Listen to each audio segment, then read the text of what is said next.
Ya, oh, hoy día está veloz. Ah, ha estado veloz ahorita. Creo que se demora en el clase. No, no creo. Es igual, porque es llamada. Muy bien, seguimos. El último supuesto, ¿no? El último supuesto que genera una acumulación es que es tradicional, ese siempre ha estado presente en los ordenamientos de corte español, que tenía la acumulación inicial y la acumulación derivada de la acumulación de procesos, que se usa siempre la expresión acumulación de procesos, que es redundante, porque hay acumulación de pretensiones por reunión de procesos sería mejor. Y la palabra reunión debo decir que también emplea el Código Procesal Civil. Un proceso puede ser, ¿no? Como decíamos, este cuadro, ¿no? Objetivamente complejo. Las figuras más novedosas han sido estas derivadas de los terceros, ¿no? Esa es la novedosa y, por cierto, mal diseñada, ¿no? Pero digamos, el último caso es cuando se genera un proceso objetivamente complejo, es decir, con más de una pretensión, ¿no? Cuando hay varios procesos que siguen más de uno, ¿no? Dos, mínimo dos procesos que siguen cada uno por su ruta, y a un cierto punto se reúnen y hacen uno solo y cada uno pues es portador de su propia pretensión, ¿no? Eso está dicho así, está puesto, tiene dos artículos en el código que vamos a tratar conjuntamente. Está puesto por un lado en estos artículos descriptivos. El artículo 88 dice, se presenta, miren la sumilla, acumulación objetiva sucesiva, o sea, sucesiva en el sentido del código, que no es inicial, originaria, ¿no? En los siguientes casos. Eh, Cuando dice de oficio o a petición de parte se reúnen, ¿ven? Está la palabra que es correcta, se reúnen dos o más procesos en uno, ¡pum! ¿No? A fin de que una sola sentencia evite pronunciamientos jurisdiccionales opuestos. Esta última parte es muy importante porque nos está diciendo el para qué, ¿no? La función, la finalidad de la acumulación de procesos. ¿Para qué se acumulan procesos? Para evitar que de seguir separados pueda producirse ese evento desagradable, que es que en uno se resuelva de una manera y en el otro de otra manera, de manera incompatible, ¿no? Entre ellos. Interpongo una demanda de cumplimiento de contrato contra Fernando y Fernando a su vez tiene un proceso en mi contra en paralelo de nulidad de ese contrato. Y las dos demandas vienen declaradas fundadas, es la del cumplimiento y la de nulidad. Entonces, ¿cómo hacemos eso, no? Entonces, en uno se consideró válido implícitamente porque se ordena el cumplimiento y en el otro se declara la nulidad del contrato. ¿Cómo se va a cumplir un contrato declarado también nulo? Entonces, aquí estamos ante decisiones contradictorias, ¿no? Eso es lo que hay que tratar de evitar. Eso es importante. Atención que es acumulación, dice objetiva, ¿no? Objetiva. Entonces, ¿esto qué significaría? Que es entre las mismas partes. Los dos procesos, los dos o más procesos se desarrollan entre las mismas partes. Y el otro es lo que viene rotulado por el código de acumulación subjetiva de pretensión, que significa no son las mismas partes en todos los procesos. O sea, los sujetos de las pretensiones son distintos. Entonces, vamos. Dice, la acumulación subjetiva de pretensiones sucesiva se presenta en los siguientes casos, sucesiva, siempre en ese sentido. Este artículo 89. Nos dice, cuando dos o más pretensiones intentasen dos o más procesos autónomos, cada uno anda por su lado, se reúnen en uno solo. ¿Cuál es la razón para regularlo separadito? No regularlo, pues recuerden ustedes que aquí no está regulando, está enunciando, ¿no? O sea, son estos artículos descriptivos. ¿Por qué tenemos dos? Pues simplemente porque son descriptivos. Pero hay que tratarlos conjuntamente y nos va a dar algunas reglitas, ¿no? Algunas reglitas. Número uno, el artículo 88 nos sirve para establecer el porqué de la acumulación. Y el artículo 89 nos sirve por su último párrafo, ¿no? ejemplo, digamos, de dos o más pretensiones intentadas en dos o más procesos autónomos se reúnen en uno solo.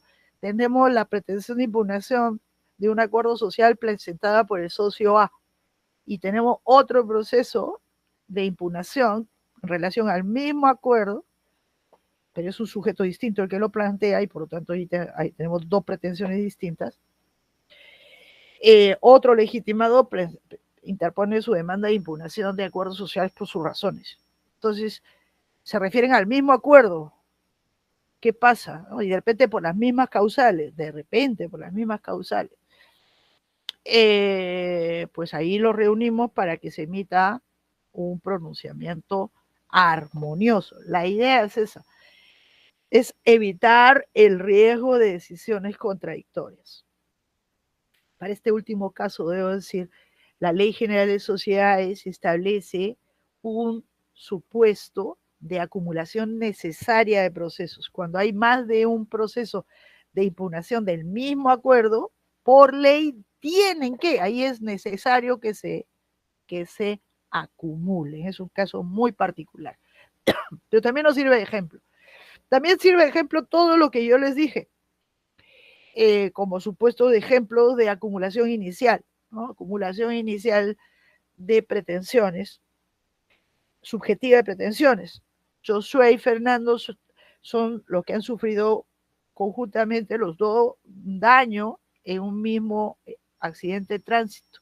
Cada uno podría llevar su proceso por separado, pero podrían asociarse y demandar juntos al dañante común, porque hay conexión entre las pretensiones, ¿no? El mismo evento que generó el daño. Hay conexión de hechos, ¿no? En los hechos, en la causa de pedir, no total, parcial.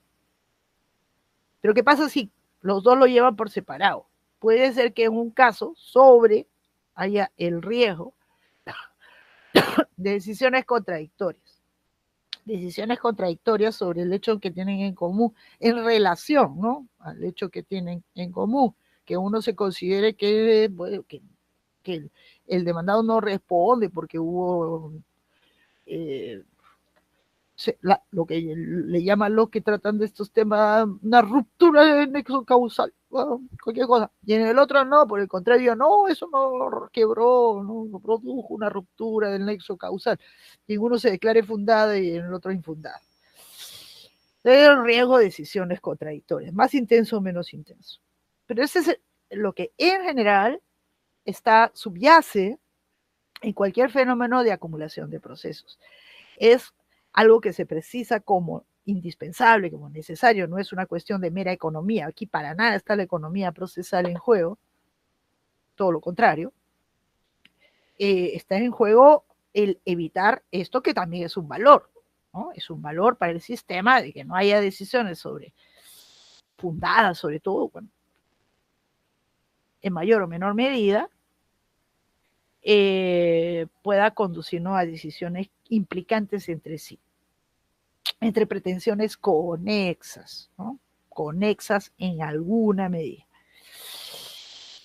¿Qué sirve del artículo 89? El último párrafo. El artículo, así como el 88, tiene como utilidad el indicarnos la función de la acumulación de procesos, que es relevante justamente para, frente a la petición de acumulación, determinar si es que se declara fundada la petición o no, y se acumula. En el último párrafo, lo importante del último párrafo es que nos dice un aspecto bastante oscuro, dice, tendiendo a la conexidad y a la eventual diferencia de trámite de los procesos acumulados, ya se ha dispuesto su acumulación, el juez puede disponer su desacumulación en el trámite, reservándose el derecho de expedir una sola sentencia. Esto es bastante oscuro. ¿Qué quiere decir? ¿Qué cosa extraemos de acá? Pues lo que extraemos de acá es que no es necesario, no es un requisito para la acumulación de procesos que tengan, entre comillas, identidad de trámite. Si ustedes piensan en las fórmulas del proceso de conocimiento, del proceso abreviado, del proceso sumarísimo, dice, se tramitan como, ¿no? Se tramitan como. Ergo, esto de trámite es el procedimiento a seguirse, ¿no? Si digamos tenemos el proceso 1 que se sigue bajo la regla del abreviado, el proceso 2 que se sigue bajo la regla de conocimiento, el proceso 3 que se sigue bajo la regla del sumarísimo, esta, que sea la diversidad, entre comillas, de trámite, entre comillas, de trámite, esta palabra horrible, ¿no? No es obstáculo para la acumulación. ¿Por qué? Porque hay un valor superior, que es evitar decisiones contradictorias. Pero el juez dice, pero si tienen, cada uno está pues cada uno en su momento, lo puede desacumular en su procedimiento, ¿ah? Pero para emitir una única sentencia. O sea, digamos, el proceso más avanzado se detiene, ¿no? Se detiene, bueno, avanza, ¿sí? Cada uno sigue avanzando bajo sus propias reglas y cuando finalmente se agota y ya estaría listo para ser decidido, se suspende en la espera de que los más retrasados lleguen a ese momento, ¿no? Esa es poco la idea, que es como decir, como lo dicen claramente los españoles, ¿no? Que el más avanzado se suspende hasta que el más retrasado en su momento, ¿no? Cuando estaba solito, cuando andaba por su lado, pues se llegue al punto, ¿no? En donde pueden sustanciarse todos conjuntamente, ¿no? Y el punto podría ser el momento para dictar sentencia. Eso es lo que quiere decir el CPC en el último párrafo. Pero lo importante entonces en todo esto está dado, ¿no? De que no se requiere identidad de procedimiento para la acumulación de procesos.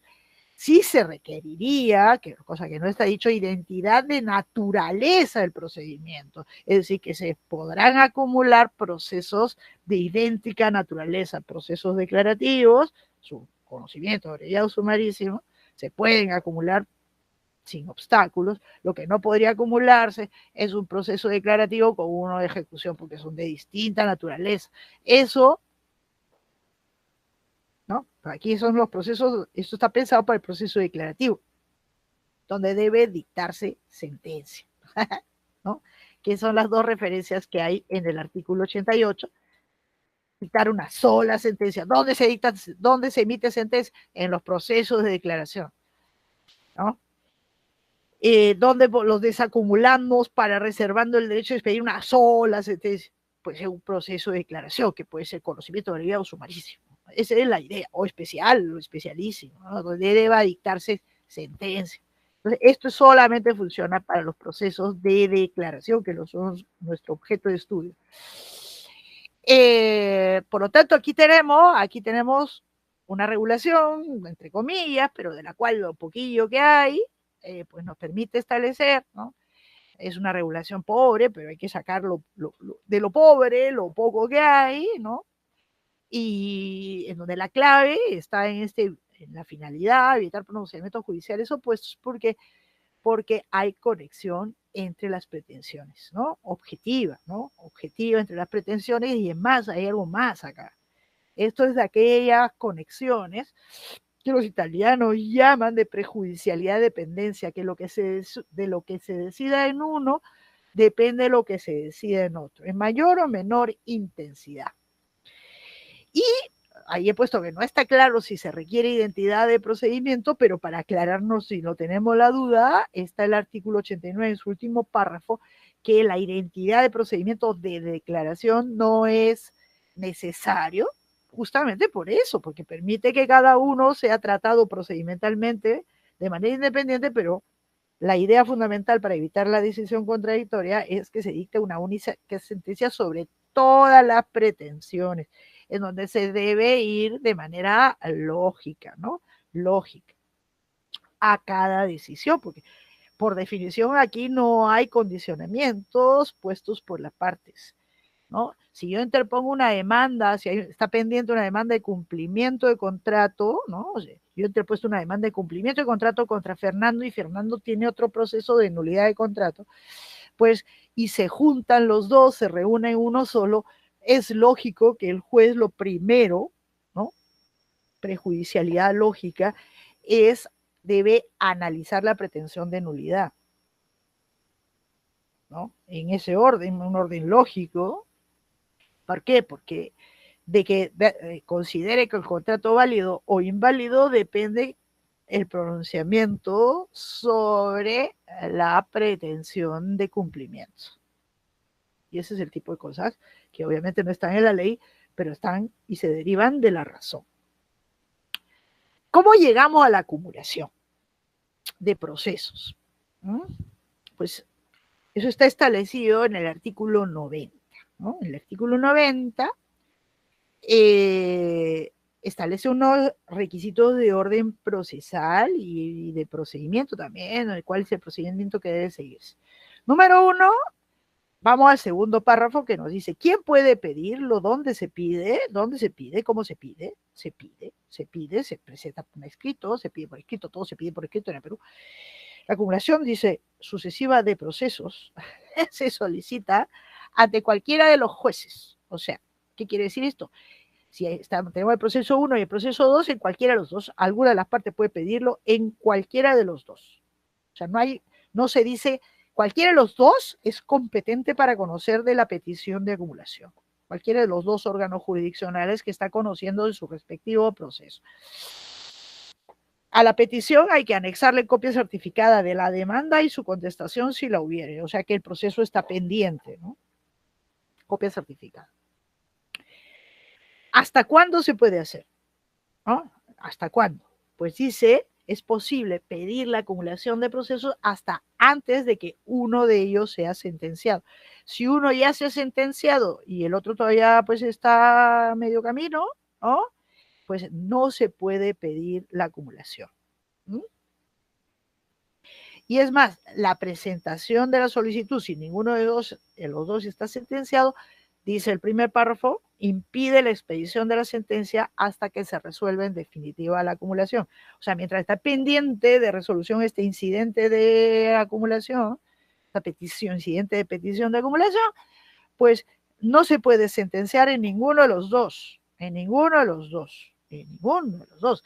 Aquí, obviamente, falta una serie de disposiciones de coordinación, porque puede ser, imagínense que el proceso proceso 1 esté en Lima, ante un juez de Lima, juez civil de Lima, y el proceso 2 ante un juez civil de Piura. Pues se puede ir a cualquiera de los dos. ¿Dónde será lo más sensato ir a pedir la acumulación? Ante el que esté más próximo a la sentencia, ¿no? Fernando se había ido. Y ya está de vuelta, profesor. Ya está de vuelta. Entonces, se puede pedir ante cualquiera de los dos. Lo sensato, el código no lo dice, ¿no? Es pedir la acumulación al que esté más próximo a la sentencia. ¿Por qué? Porque si uno se va del que está más lejos, lo más probable es que el juez del proceso que está próximo a la sentencia sentencie, y esa acumulación ya no va a ser posible, ¿no? Se va a frustrar. Pues presentada la solicitud a tiempo, o sea, antes de que alguno de los dos esté sentenciado, se pone en conocimiento por 3 días. Dice, se confiere traslado por 3 días. No dice a quién. No dice a quién. O sea, es fácil en el proceso en el que se ha pedido es a la parte de ese proceso, a la contraparte del que lo pidió. Pero ¿qué pasa en el otro? ¿No? Si las partes no son las mismas. ¿Qué pasa con el juez del otro proceso? O sea, hay que oficiar, ¿no? Hay que oficiar al juez del otro proceso, porque sepa que hay una petición de acumulación que está en curso y que por lo tanto no sentencie. Esto es lo que no hay, ¿no? Lo que no hay. 3 días. Con la contestación o sin ella, el juez resolverá atendiendo al mérito de los medios probatorios acompañados, o sea, de la existencia de la otra demanda, y tiene que establecer si se dan los requisitos de fondo. ¿Y cuál es el requisito de fondo? Pues que si se continúa así cada uno por su lado, pues se podrían emitirse decisiones contradictorias. Ese es el eje central de la acumulación de procesos. No es por economía procesal, no es por nada que es oportuno que se reúnan, no, es que aquí hay un riesgo mayor, decidido en sentido favorable o desfavorable, o sea, fundada la petición de acumulación o no, la decisión dice es apelable sin efecto suspensivo. ¿Qué significa esto? Que va a producir sus efectos aunque se apele, ¿no? Aun cuando se apele. Todo esto ocurre a nivel de primera instancia, no hay acumulación en segunda instancia en el Perú.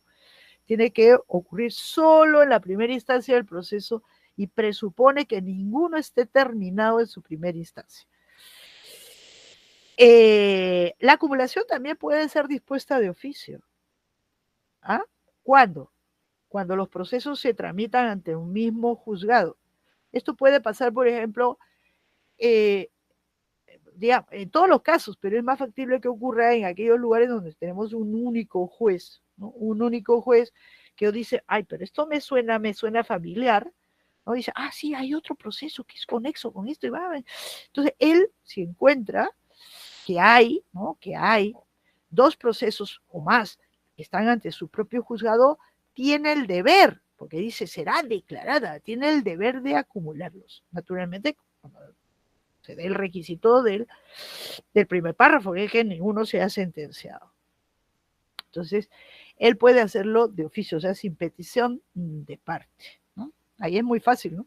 De esto existe una aplicación, por ejemplo, a nivel del TC, ¿no? Si te ponen, o también de la Corte Suprema, en acumulación, pero digamos a nivel del TC, para no meternos con el tema de los recursos,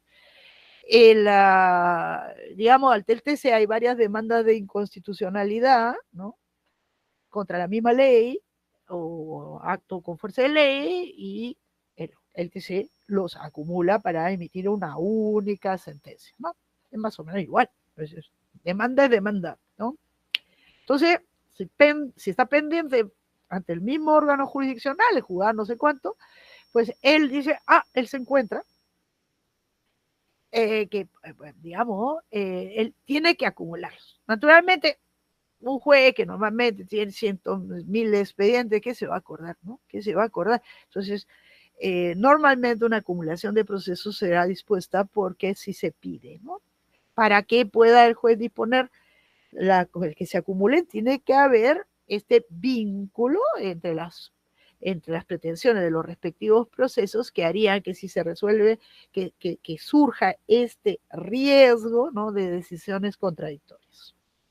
Y esto es lo fundamental. O sea, aquí no estamos, este caso es un caso en donde jamás está en juego la economía procesal. Jamás, todo lo contrario. Puede ser contraproducente. Puede ser que un proceso esté avanzadito, esté listo para ser sentenciado. Y maravilla, se pide la acumulación con otro recién iniciado, que se ha iniciado justamente para eso. Y entonces el juez dice, caramba, pero este ya está listo para ser resuelto, pero hay otro que es importante, que es dependiente, depende de lo que yo decía acá o viceversa, ¿no? Ese es el caso de que motivó el cuarto pleno casatorio. Cuarto pleno casatorio, en donde se dicen unas atrocidades ahí, ese cuarto pleno es atroz, pues había un proceso de desalojo por precario y en paralelo un proceso de declaración de propiedad por prescripción. Y el juez no los había acumulado. Es más, creo que estaban pendientes ante el mismo juez y no los había acumulado. Y esto es lo que invoca el recurrente en casación. ¿Y qué le contesta a la Suprema? La Suprema le contesta no, porque no tienen el mismo procedimiento y no se pueden acumular. Eso es atroz, pero ese es el caso. ¿Cómo podemos considerar a este sujeto precario? Imagínense, él todavía no obtiene la declaración de que es poseedor, de que es propietario. Entonces, seguro, a veces lo interpretan mal los jueces, dicen, no, sí, es meramente declarativa, pero se requiere una declaración de todas maneras, porque si no, qué sé yo. O sea, el riesgo que se corre, ese que está en pos de ser declarado propietario por prescripción, es que en el proceso de desalojo, como pasó justamente en ese caso, lo declaren precario y fundada, lo consideren precario y declaren fundada la demanda, y después lo declaran propietario por prescripción, ergo no era precario. Entonces estas son cosas indeseables, ¿no? Indeseables. Y entonces, lo que se decida en uno, de lo que se decida en uno, depende lo que se declara en otro, ¿no? Están en relación de prejudicialidad de dependencia, en lo general, y por eso es necesario acumularlos para evitar la potencialidad de decisiones contradictorias, porque también pueden ser decisiones armoniosas, podría ser, es un riesgo que no se quiere, que el sistema no quiere que pase. Requisito que ninguno esté sentenciado, ¿no?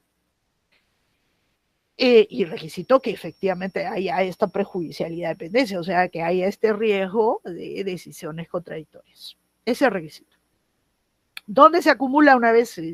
Se dice que se acumula, esta disposición ya la vimos, pero ahora la tenemos en blanco y negro, se acumula ante el juez donde, digamos, tenemos uno en Lima, otro en Piura, que es el criterio, dice, dice, si el pedido es fundado, se acumulará ante el juez que realizó el primer emplazamiento, donde se notificó primero al demandado. O sea, quien manda es la fecha de la notificación, de la demanda. ¿Ah? De la demanda. Esa es la fecha clave. Entonces, si primero se notificó al respectivo demandado en Piura, se irá ante el juez de Piura. Todo, ¡pum! Naturalmente el código no regula cómo se hace, cómo se oficia, cómo se tiene que remitir, ¿no? Con lo cual, el juez de si el asunto digamos, se plantea el pedido de acumulación en Lima, el de Piura se ve que le llega un monstruo, ¿no? ¡Pum! Le llega para que lo acumule. Él no lo ha decidido, lo ha decidido otro juez. Y él va a tener que seguir con el proceso así engordado con la pretensión del otro proceso. Nada más dispone el código, no dispone cómo se armoniza. Ahí debería haber una nueva fijación de puntos controvertidos, dependiendo del estado en el que esté, pero siempre deberíamos hacer una especie, o sea, es la norma faltante, ¿no? Una especie de, vamos a ver cuál es, ¿no? De poner todo junto para que el juez sepa qué hacer, ¿no? Una nueva fijación de puntos controvertidos para, juntando los respectivos, la pretensión planteada sobre del proceso 1 y la pretensión sobre el otro proceso y el tercero y todo lo que se acumule. Entonces aquí hay un gran déficit de regulación sobre el qué hacer después de la acumulación, ¿no? ¿Qué hacer después de la acumulación en la estructura del proceso peruano, ¿no? Y cómo conciliar en su procedimiento, ¿no? Que lo más sencillo sería ese de desacumularlos en su trámite, o sea, cada uno sigue por su lado y luego viene el zafarrancho de dictar una única sentencia. Entonces falta cómo armonizar, ¿no? Armonizar internamente el desarrollo de las actuaciones procesales. Está huérfano esto. Pero el artículo 91 tiene una norma que para mí, yo cada vez que la leo no sé si reírme o llorar. Porque el artículo 91 no se refiere en general a la acumulación de pretensiones, sino que el artículo 91 está, por su redacción, referido única y exclusivamente a la acumulación derivada de la acumulación de procesos. Vamos a leerlo. Dice, cuando el juez considere que la acumulación afecta el principio de economía procesal, por razón de tiempo, gasto, esfuerzo humano, por eso no sé si reír o llorar, puede separar los procesos, los que deberán seguirse independientemente ante sus jueces originales. Entonces, esto solamente, a Fernando está que va y viene, esto solamente puede funcionar en la acumulación de procesos. Solamente. ¿Por qué? Porque solamente ahí se puede hablar de jueces originales. Esto sería sensato para otros, sin embargo, para otras situaciones. Y es insensato para la acumulación de procesos por la razón de que acabo de decir, que la acumulación de procesos no se funda en la economía procesal. Y entonces, si no se funda en la economía procesal, si no se funda en una razón más poderosa, que es el evitar decisiones contradictorias, por más que sea antieconómico, y de hecho lo es, pues jamás se pueden desacumular porque ahí hay un vínculo de prejudicialidad dependencia. Ergo, esto es un simple desacierto, un simple desacierto. Imagínense ese juez de Piura que ve que le llega, porque no lo ha decidido él, lo ha decidido el otro, el juez de Lima, un gordo, así, un asunto gordo, y ya, no, esto afecta el principio de economía procesal. Pero es que no fue por economía que se acumularon para evitar decisiones contradictorias. Entonces no se puede desacumular. Esto es una acumulación que es necesaria, ¿no? Y entonces este es un simple desacierto. Pero ¿qué es lo que debería decir? ¿Ah? Que cuando sería, yo planteo en mi demanda la pretensión 1, 2 y 3, ¿no? Una acumulación, todas pretensiones dirigidas contra el mismo demandado. Entonces, se reúnen los requisitos procesales que ya vimos del artículo 85, pero el juez dice esto afecta la economía. ¿Por qué? ¿Por qué tengo que hacer 3? Mejor los escindo y hago 3 procesos en uno. 3 procesos, no 3 procesos por separado. O la reconvención no es conexa, vamos a salvarla, pues. Entonces hagamos que la reconvención se vaya por otra vía, ¿no? O sea, que haga su propio proceso. Eso es lo que se puede hacer en Italia, eso es lo que se puede hacer en Alemania, ¿no? Frente a una acumulación en donde no haya una necesidad de tenerlos acumulados por razones, la única razón que sustenta la acumulación es la pura economía procesal, solo pura economía procesal, entonces los desacumulo, porque si no estorba, esto puede causar un estorbo en la marcha del proceso, y entonces los desacumulo, mantengo en vida todas las pretensiones en sus respectivos y generarán sus respectivos procesos cada una. Eso sería deseable de que estuviera, pero no está. El artículo 91 está previsto única y exclusivamente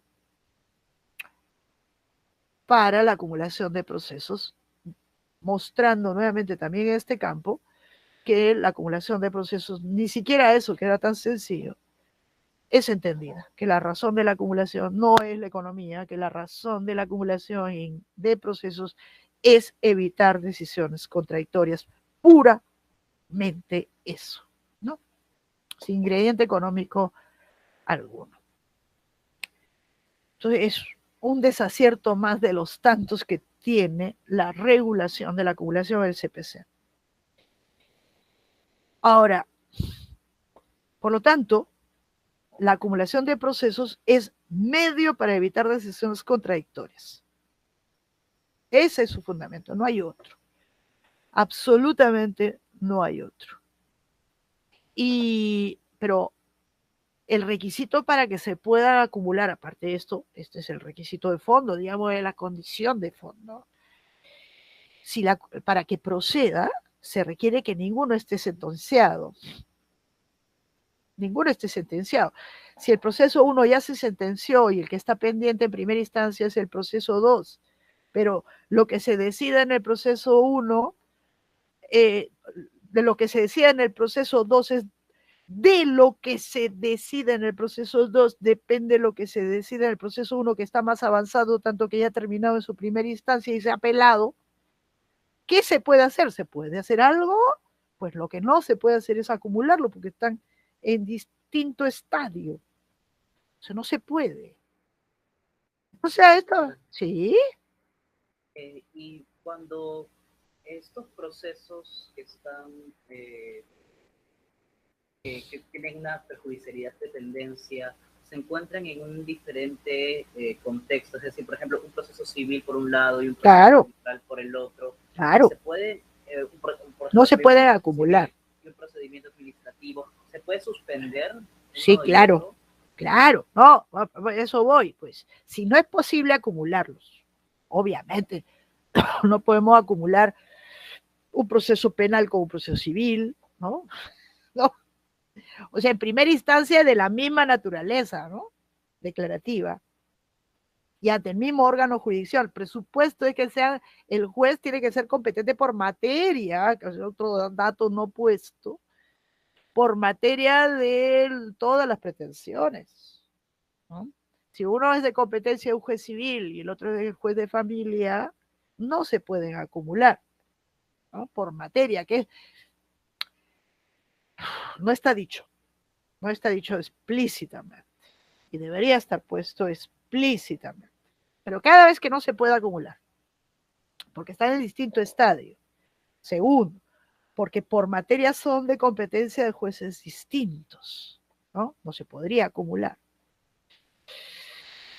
Pues, ¿qué podía hacerse? ¿Qué puede hacerse? Hasta hace poco, ni tampoco, hasta el año 2014, no había nada específico, ¿no? Esto ha sido introducido en 2014, agregándole al artículo 320 un segundo párrafo, que dice así. El primer párrafo era un párrafo abierto que podía alojar la petición de suspensión de uno de los procesos por prejudicialidad, porque lo podía, por prejudicialidad, dependencia, habría que ponerle, ¿no? El primer párrafo decía, se puede declarar la suspensión del proceso de oficio pedido de parte en los casos previstos legalmente, que no teníamos o cuando a criterio del juez sea necesario. A criterio del juez sea necesario. Entonces quedaba en su discrecionalidad pedírselo. Porque digo, lo que depende, el proceso de desalojo por precario depende de lo que se decide en la prescripción. Entonces le pedía suspender el proceso y el juez no me lo va a suspender. No me lo iba a suspender. Pero ahora sí tendría que suspendérmelo, ¿no? Si se considera que no son acumulables. El juez, a pedido de parte, suspende la expedición de la sentencia. En realidad suspende el proceso, ¿no? Nada es perfecto en este mundo, ni siquiera. Bueno, esas modificaciones que se hicieron al CPC distan mucho de ser perfectas. Pero por lo menos la idea es la suspensión por prejudicialidad civil, ¿no? Civil, ¿no? Porque nosotros tenemos la prejudicialidad penal, el proceso civil que se suspende, ¿no? Conforme a lo dispuesto del Código de Procedimientos Penales, artículo 4 y creo que si mal no recuerdo el 11 del Código Procesal Penal, lo puede suspender el civil, ¿no? Por prejudicialidad penal cuando el juez considere, no se le hace la petición y efectivamente el juez considere que lo que decida en el civil depende, está condicionado, digamos, depende de lo que se decida en lo penal. Por ejemplo, en penal hay un delito contra la fe pública por falsificación de documentos y la falsificación, el documento es una de las pruebas esenciales de ese proceso. Entonces él depende, ¿no? Depende. Puede suspender o no suspender, pero digamos, decide suspender. Esa es la prejudicialidad penal. Esta es la otra prejudicialidad por la pendencia de otros procesos que no son penales. Entonces, el juez a pedido de parte suspende la expedición de la sentencia en un proceso siempre que la pretensión planteada en el proceso, ¿no?, que se quiere suspender, dependa directamente de lo que eso es un enredo, de lo que debe resolver en otro proceso en el que se haya planteado otra pretensión cuya dilucidación sea esencial y determinante para resolver la pretensión planteada por él. ¡Ay, cuánto rollo!, ¿no? Mucha palabra. Pero la idea es esa, la suspensión por prejudicialidad. Hay otro proceso, ¿no? Hay otro proceso del que depende lo que se decidirá en el que se quiere suspender. Entonces el juez suspende por esta razón.